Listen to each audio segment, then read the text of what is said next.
Once upon a time, in a quiet suburban neighborhood in California, there was a hidden lake surrounded by tall pine trees and ancient oaks.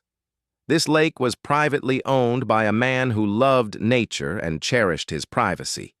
He had spent years carefully stocking the lake with fish, planting native plants, maintaining the water quality, and making sure the ecosystem thrived. He would often sit by the shore at sunrise, sipping coffee, watching mist rise off the water, listening to birds dive for fish, and feeling completely at peace. He knew every tree, every rock, and every ripple in the water one afternoon. However, his peace was disrupted by an entitled neighbor named Karen. Karen was the type of person who believed rules did not apply to her, and that everyone should cater to her whims. She decided that she had the right to use the lake without permission, carrying a fishing pole, wearing a wide sun hat, and humming a cheerful country song. She walked straight into the water as if she owned the place. The man approached her calmly, explaining that the lake was private property and that she was trespassing. Karen responded with a bright smile, claiming that since it was a community neighborhood, she had the right to enjoy the lake, and that he should feel honored by her presence.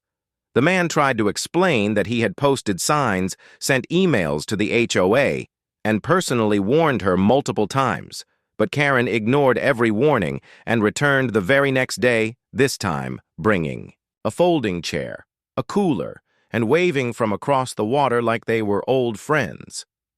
Over the next several weeks, Karen escalated her behavior, sometimes bringing friends or family members each time, blatantly ignoring the posted signs and notices. The man set up trail cameras to document her repeated trespassing. He watched hours of footage showing Karen dancing on the bank, sipping wine, fishing, laughing, and walking into the water without hesitation. Sometimes she even tried to teach her friends how to cast a line into his private lake while ignoring all the warnings. One evening, as the sun began to set, the man heard a scream cutting through the forest. He ran toward the sound, flashlight in hand, and found Karen knee-deep in the water with an alligator latched onto her leg. She was kicking, screaming, and crying all at once without thinking. The man grabbed a rake from the boathouse, swinging it repeatedly until the gator released her. Karen collapsed into his arms, shaking, bleeding and mascara running down her face. He called emergency services, provided first aid, and stayed with her until help arrived. 2 days later, a letter from a law firm arrived claiming Karen was suing him for reckless endangerment, emotional trauma, and failing to warn her about dangerous wildlife. The man laughed, knowing he had overwhelming evidence, emails, signed notices, and hours of video footage proving Karen's deliberate trespassing in court. Karen arrived in full dramatic regalia, a neck brace, an ankle boot, and a walking cane matching her purse. Her lawyer attempted to paint her as an innocent homeowner, unaware of the dangers and invited by community norms. Then the man's lawyer, a former game warden, presented the trail. Cam footage showing Karen ripping down warning signs, dancing, fishing, and sipping wine. The video even included the gator incident, showing the man rescuing her safely. The judge watched closely. Karen tried to claim the alligator was set as a trap, or that the man intentionally endangered her, but the evidence proved she had ignored repeated warnings. The court ruled Karen guilty of trespassing and filing a malicious, baseless lawsuit. She was ordered to pay all legal fees, restitution for property damage, and $25,000 for fish restocking and defamation. The neighborhood cheered. The man celebrated with neighbors, throwing a community party, educating everyone about wildlife safety, property rights, and conservation. Karen's attempt to install a fence at the man's expense was blocked with a cease and desist letter and notification to the authorities. Finally, Karen listed her house and moved out. The man posted about it on social media, captioning, "Serenity brought to you by restraining orders and freshwater reptiles." The story went viral, making the man and his lake famous for standing up to entitlement.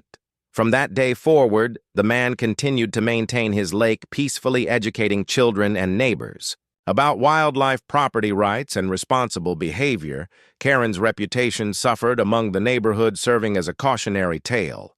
The lake thrived, the gators and fish lived safely, and the man known as Captain Gator became a local hero. The lesson was clear. Always respect private property, follow rules, and never underestimate the consequences of foolish entitlement. Sometimes nonsense wades into your water with a wine glass and a fishing pole, and you simply let nature do the talking. Justice is served and peace is restored. The man often sat by his lake at sunrise, coffee in hand, smiling at the mist rising off the water and the fish swimming freely, knowing that careful preparation, patience, and respect for nature had kept his sanctuary safe. He shared his story with neighbors, teaching that boundaries matter. Wildlife is not a toy, and entitlement, without responsibility, only leads to trouble, and laughter echoed through the neighborhood as people remembered the absurdity of Karen and the heroics of Captain Gator. Everyone learned a lesson that summer and for years to come. Whenever someone tried to push boundaries, the tale of the gator, the lake, and Karen served as a humorous but powerful reminder of consequences and justice. The man continued hosting educational events at the lake, teaching children about fish, wildlife, and conservation. He invited neighbors to join in morning walks, coffee by the water, and bird-watching sessions, making the lake a safe haven. For wildlife and humans alike, the story of Karen the Gator and the lake became a legendary tale in the neighborhood, shared online in local groups, and used by HOA meetings as a cautionary story.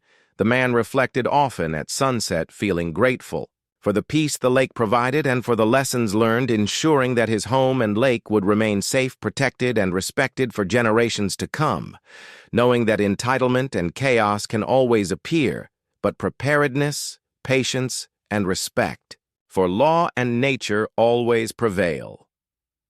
The lake remained pristine, with dragonflies skimming the water and fish leaping high, while Captain Gator watched from the shore, ready to intervene if any nonsense dared enter his sanctuary. And the legend of Karen and the Gator was told and retold at block parties, school events, and neighborhood BBQs, reminding everyone that respecting property laws, following rules, and valuing wildlife is not optional, and as long as Captain Gator kept watch, the neighborhood learned that peace, harmony, and nature's balance would always triumph over chaos, entitlement, and reckless behavior, ensuring that future summers were filled with laughter, tranquility, and safe adventures by the hidden lake where the mist danced over water every sunrise, and the fish swam freely in their protected home, surrounded by trees and lessons learned for a lifetime.